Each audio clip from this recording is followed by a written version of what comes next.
Hello and welcome to the latest episode of Zach's Tech Talk Tuesday. My name is Ryan McQueeney, and before we get going today, I'll just have to apologize. A little bit under the weather. Fortunately, came down with a mysterious summertime cold, so a bit more nasally than you'd expect. You might hear some sniffles. That's just my bad. And of course, comes at the worst time possible because we are busy this week with earnings reports pouring in left and right. On today's show, we're going to be digesting the earnings report that everyone is talking about right now, the one helping lift the NASDAQ to one of its best days and weeks, and one that spells good news for the entire internet industry. That is, of course, the brand new earnings report from Alphabet Inc., aka Google. So Google reported after the bell on Monday, and if you put aside the large potential fine it might have to pay to the European Union regulators in terms of the alleged abuses it committed using its Android mobile operating system to violate antitrust rules. Putting that aside, it was another just absolutely remarkable quarter for Google. Alphabet as a whole, I guess we'll get into more of the Alphabet umbrella and how it breaks down these days later in the episode, but Alphabet as a whole reported diluted earnings of $11.75 per share. That excludes the fine. If you include the fine, it goes all the way down to $4.54 per share.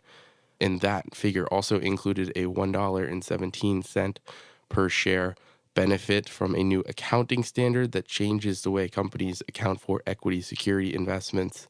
Taking all that out, Alphabet reported earnings of $10.58 per share. Again, adjusted earnings of $10.58 per share. And that crushed the Zacks consensus estimate of $9.51 per share. Almost, it's more than a full dollar above the Zacks consensus estimate. So bottom line result, amazing. Top line result, also pretty incredible.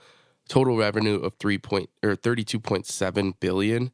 For whatever reason, our consensus estimates prefer to look at the adjusted revenue figure, which is where we strip out revenue given to Google Network members. So if you take out the revenue that came from Google Network revenues or Google Network members, we see that Alphabet saw revenue figures of $27.9 billion, and that surpassed our consensus estimate of $25.65 billion. So about $2 billion, a little bit more than $2 billion actually ahead of our consensus estimates. Really just amazing. And then the balance sheet is just insane. Oh, I should note that total revenue figure up 26% year over year. So anyway, the balance sheet is just, a sight to behold, as it always is for Alphabet.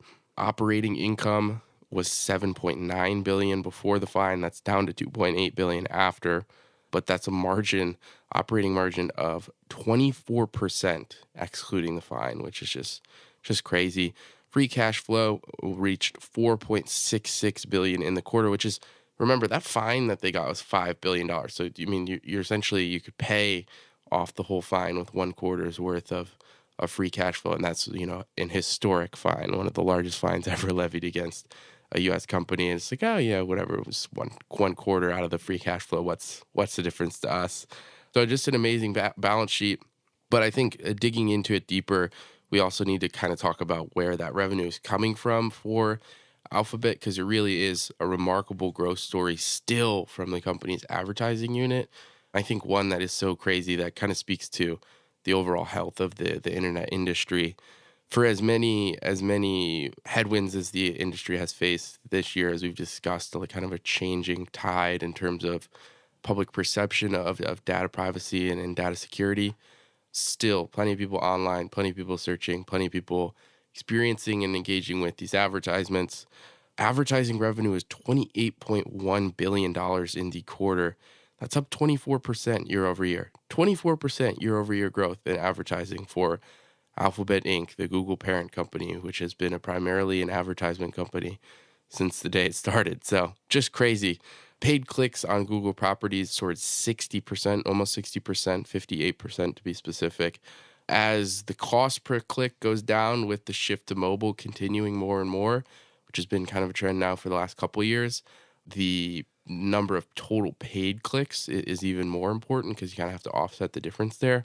Wow, total paid clicks up 58% year over year. It's offsetting the difference, certainly. But then, we always like to get into the smaller categories for Alphabet as well, and this is kind of going down the Alphabet umbrella in a little bit, in some ways, but also kind of just breaking down Google more as an entity. So outside of advertising at revenues that still fall in the within Google as that single entity, but are not advertising, are what is called Google other revenues. And there's a couple other things I get on, most notably Nest smart home automation units, which you would not be a Google entity. It operates as its own entity out in the Alphabet umbrella. But nevertheless, these other revenues are different than what is the kind of trendy, popular, ooh, look at what Google's doing here, which is the other bets, which drives just a tiny little fraction of revenue. So I'll look at both of them, but we'll start with other revenues. And this includes, as I said, Nest, but also all the other Google branded things that aren't advertising. So the Google Play Store, Google Cloud offerings, and the hardware initiatives, which is, the Google Home automation devices, or the Google Home speaker, virtual assistant, whatever you want to call it. And then the Google Pixel phone, obviously, is another big one here. There's the Google Wi-Fi device nowadays. There's a lot of cool Google hardware initiatives that have rolled out over the past few years. So in this category, revenue surged 36% year over year to hit $4.43 billion. Of course, that pales in comparison to the total revenue of $28.1 billion in the advertising unit, but still 36% year over year growth from what many people have labeled as key growth initiatives for Google going forward. Definitely impressive to see.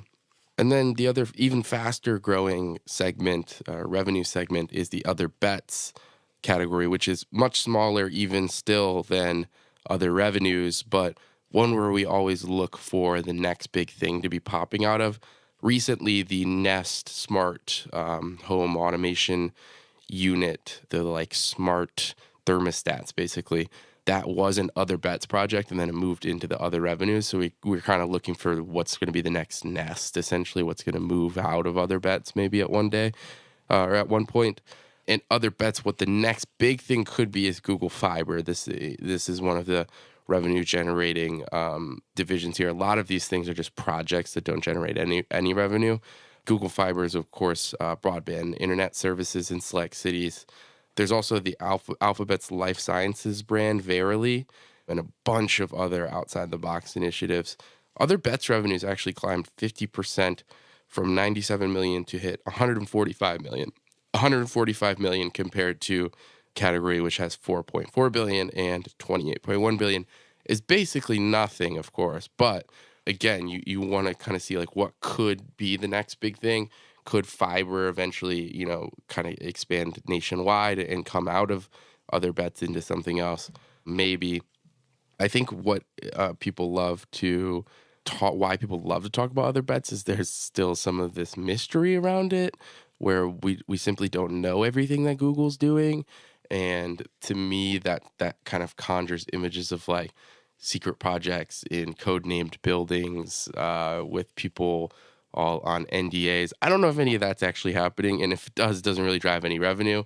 But it's kind of maybe there are things like that happening. I think it's a little bit less science fiction than that, obviously, but maybe something could come out of it. But really, I mean, the story here is the core advertising business, and then the power of the Google brand overall on these other devices and these other internet properties. So the Google brand is very, very healthy, be it as a search engine business, or be it as a phone company, or be it as a mobile solutions company, a cloud solutions company, a home automation company. Google, very, very healthy brand. And when Google is doing well, we kind of feel optimistic about the rest of the internet business, the rest of the technology business, the rest of the consumer electronics business. And we saw that with today's reaction to the earnings report. I wanted to say through to 10:30 a.m. Eastern Standard Time, Google was up 4.6%, basically almost through the end of morning trading there. And then the NASDAQ as a whole was up about 1%. NASDAQ getting a little bit of a boost, hearing some details come out about China's proposed economic stimulus package, but we're also focusing obviously on Google's earnings results with the NASDAQ there. tech-heavy NASDAQ lifting, really Google lifting the entire technology sector. So yeah, I just threw a lot of stuff at you there, but at the end of the day, you can sum it up as earnings beat, revenue beat, Google brand healthy. And to me, that really says everything you need to know about Google's report. And then we've got Facebook and Amazon coming up later this week to round out the rest of the FANG group. So keep your eyes on those. And I think that does it for us today. As a reminder, if you feel that we missed something or if you want us to cover a different story, shoot us an email at podcast@zacks.com. Make sure to check out all of our other audio content at zacks.com/podcasts. And remember to subscribe and leave us a rating on Apple Podcasts.